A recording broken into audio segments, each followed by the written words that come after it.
tant qu'Organisation internationale pour la migration et en tant que représentant du système des Nations Unies ici à cette conférence, je crois qu'il y a un élément tout à fait clé auprès du Mali, c'est que le Mali a développé depuis 2014 une politique nationale de migration, la PONAM, qui est en lien, qui a été revue au regard du pacte mondial sur l'immigration sûre, régulière et ordonnée.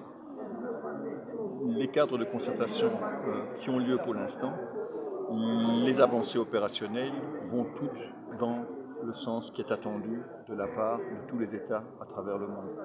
Le Mali est engagé dans des dialogues avec ses voisins, est engagé dans des dialogues sous-régionaux et de manière plus large globaux. Ça, c'est le message que je donne vu des Nations Unies, vu de l'OIM.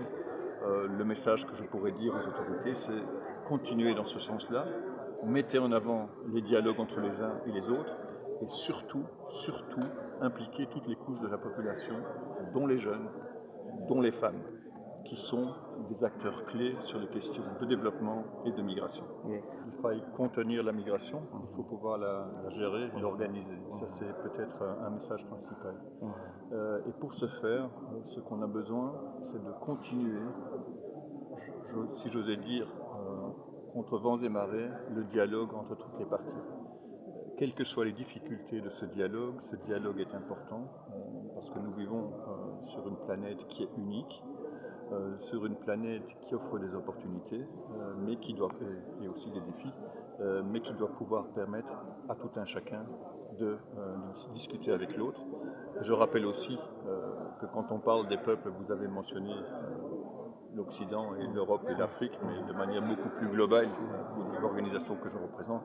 Pour nous, ce qui est important, et ça a été rappelé à l'ouverture de ces travaux, c'est de construire des ponts et non pas des murs entre les peuples, de faire en sorte que les peuples puissent se rencontrer, se parler. Et je peux vous assurer une chose, c'est que quand on se parle et qu'on se rencontre, on a beaucoup moins peur de l'autre, on écoute, on entend et on trouve des solutions ensemble. Et ça, c'est vraiment ce qu'il faut faire à ce niveau-ci des discussions sur les questions migratoires, tout en sachant que c'est très très compliqué. Je le dis très souvent. On me pose souvent la question en tant que responsable sur les questions de migration. On me dit c'est quoi la solution?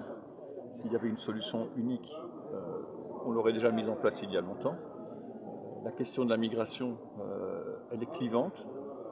Et en même temps, les réponses, elles sont complexes et elles sont au-delà des clivages, elles se trouvent quelque part au milieu, où chacun doit pouvoir trouver un certain équilibre dans ses attentes et dans la mise en place de sa politique.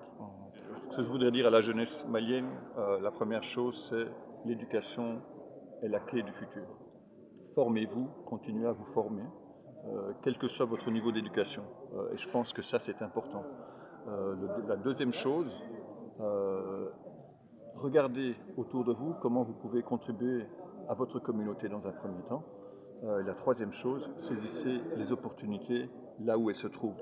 Je suis conscient, quand je dis ça, des limitations qui peuvent être de tout genre, mais en même temps, c'est un des messages clés, c'est de se dire il vaut mieux rester au sein de sa communauté dans un premier temps, y contribuer, se former, pour ensuite éventuellement mettre en avant d'autres